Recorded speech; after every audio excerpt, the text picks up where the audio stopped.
Okay, so now we're going to do the wall section. Essentially, you need to kind of establish the wall section before going on to the elevations, because you need to know where the fascia and gutter lines are. Draw a construction line or array, or just a regular line below the floor plan. Offset it 200 for the floor level. And you can offset it again 2720 for the ceiling level.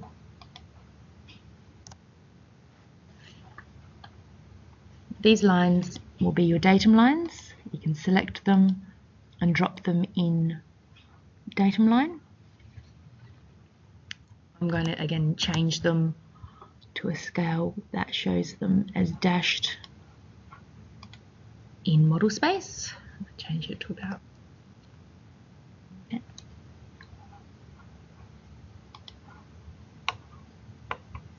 I'm going to change this line to be the ground line.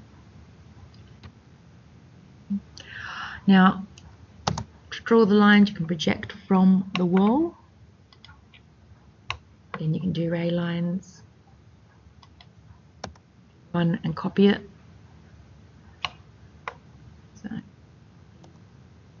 line, accept it from this point to this point to this point. And even this point here, which is the eaves. So now I have my wall section very basically. I might just trim them up.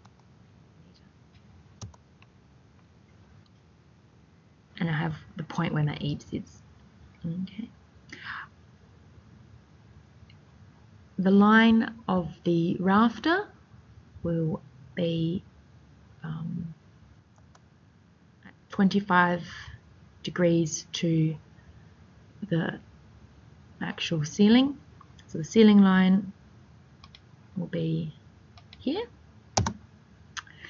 and the rafter line will be L. To draw it at this point, I could nominate a distance. I draw it from this point.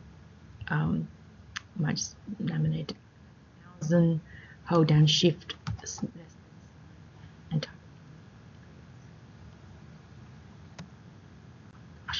sorry,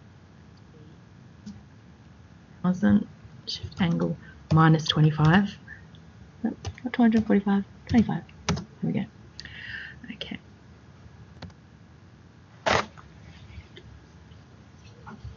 I can now extend that line to the eaves.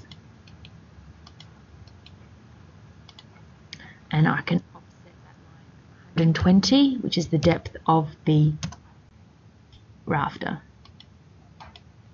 Okay. Just trim that line there. Once you've established those points, now you can insert the gutter profile. Mine's already in this drawing, but you can find it in the Rostral Valencia folder. I think it's this gutter profile one. Okay, and that insertion point will be at the top of the rafter, and from there you can establish the lines for the bottom of the fascia, the top of the gutter, and the bottom of the gutter, which will appear across your elevations. I guess they're the key points of the wall section, and continuing with the procedure document. The only thing not in the procedure document are the roof purlins, which are 70 by 35, so I can offset this line 70.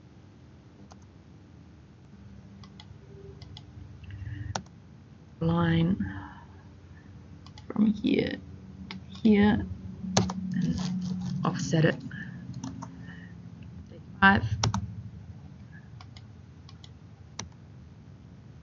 I maybe just draw a polyline to draw in the roof purlins. Oops, careful.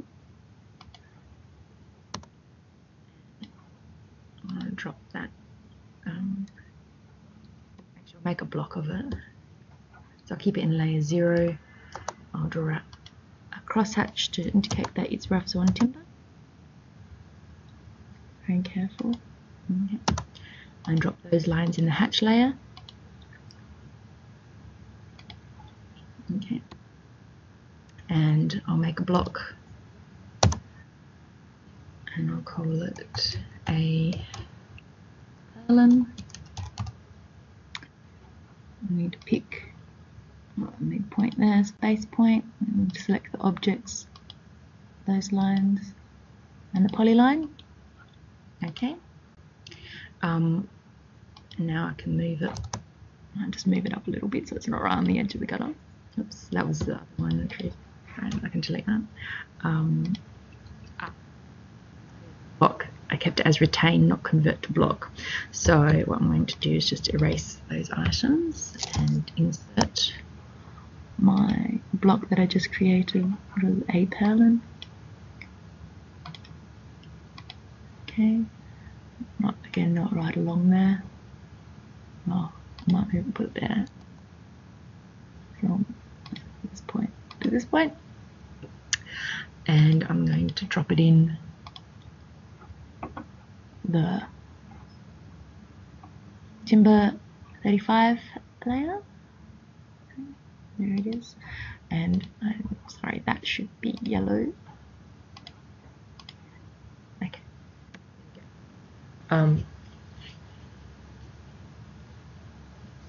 The roof sheet will be about 16 mil deep, so offset 16 for the corrugated.